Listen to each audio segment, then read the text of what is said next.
রাসূলকে দুইজন ধরে কি নিয়ে গেল? একটা রক্তের নদীর কাছে নিয়ে গেছে। কোথায় বলেন না? রক্তের নদী। কিসের নদী? রক্তের নদী। যখন এই কিনারায় গেলেন, নদীর কিনারায় যখন গেলেন, কিনারায় দেখেন একজন লোক দাঁড়িয়ে রয়েছে, তার সামনে অনেক পাথর রয়েছে। কি রয়েছে বলেন না? অনেক পাথর রয়েছে। আর ওই রক্তের নদীর মাঝখানে একজন দাঁড়িয়ে রয়েছে, একজন কিনারায় রয়েছে আর একজন রক্তের নদীর মাঝখানে রয়েছে।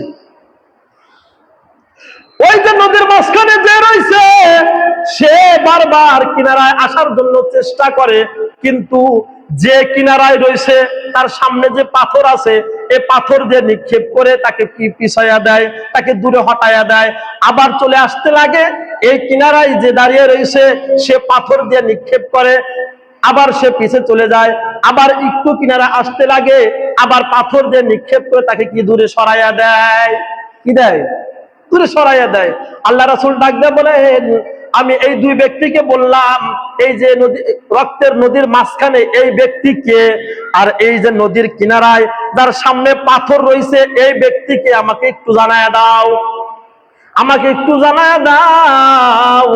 নদীর মাঝখানে রয়েছে, যে নদীর কিনারা রয়েছে সে হলো ফেরেশতা, আর যে নদীর মাঝখানে রয়েছে সে হলো দুনিয়ার জিন্দেগিতে হারাম খাইছে, হারামখোর, হারাম জিনিস ভক্ষণ করেছে, এরকম ব্যক্তিকে এই রক্তের নদীর মধ্যে রাখা হয়েছে। বলেন নাউজুবিল্লাহ। বুঝতে পেরেছে? আল্লাহ রাসূল নিজে ডাক দিয়ে বলতেছেন। মুসলমান ভাইরা রে আমার, এই জন্য হারাম খাওয়া যাবে না, হারাম পরিধান করা যাবে না, হারামের সাথে চলাফেরা করা যাবে না। ৮ নাম্বার ক্ষতি আল্লাহ রাসূল ডাক দিয়ে বলেন, যারা হারাম খাবে, যারা হারাম পরিধান করবে, যারা হারামের সাথে চলাফেরা করবে, যারা হারামের সংস্পর্শ গ্রহণ করবে, তাদের ৮ নাম্বার শাস্তি হলো, তাদের ৮ নাম্বার শাস্তি হলো আখিরাতে তাদের জন্য বিশাল বড় শাস্তির ব্যবস্থা করা হবে। বলেন নাউজুবিল্লাহ। কি করা হবে? শাস্তির ব্যবস্থা করা হবে আখিরাতে। কবরের জিন্দেগিতে হারাম খোর ব্যক্তির জন্য শাস্তি, হাসরের ময়দানে এরকম ব্যক্তির জন্য শাস্তি, পুলসিরাতে এরকম ব্যক্তির জন্য শাস্তি, মিজানে এরকম ব্যক্তির জন্য শাস্তি। এরকম প্রত্যেকটা স্তরে, প্রত্যেকটা জায়গায়, প্রত্যেকটা স্থানে হারাম ভক্ষণ করে যারা, তাদের জন্য কি রয়েছে বলেন? শাস্তি। কি রয়েছে বলেন না?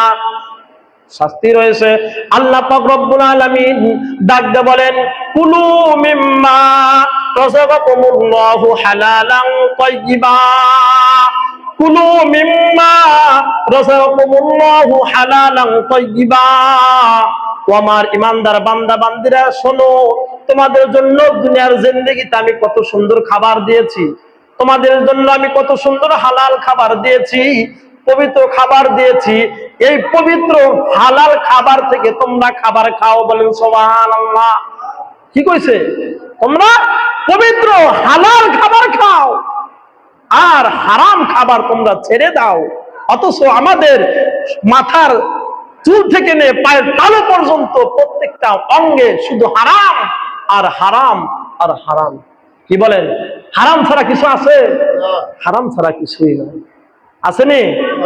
আল্লাহ রাসূল ডাক দিয়া বলেন, লা ইয়াদখুলুল জান্নাতা জাসাদুন গুযিয়া বিল হারাম, লা ইয়াদখুলুল জান্নাতা গুযিয়া বিল হারাম, লা ইয়াদখুলুল জান্নাতা, জান্নাতে প্রবেশ করিবে না, গুযিয়া বিল হারাম, যে দেহ হারাম জিনিস কি করছে, যে দেহটা নিজের মধ্যে হারাম জিনিস ঢুকাইছে, যে দেহের মধ্যে হারাম জিনিস প্রবেশ করানো হয়েছে, এই দেহ কখনো জান্নাতে প্রবেশ করতে পারে না।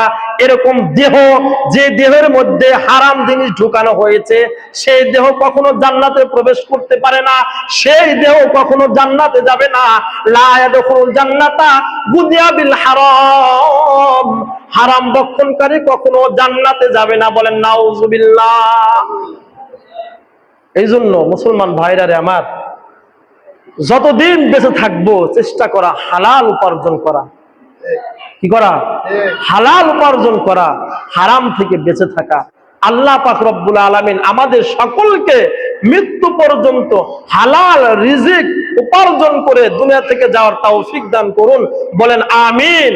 সকলেই বলে আমিন। হালাল উপার্জন এটা একদম সহজ।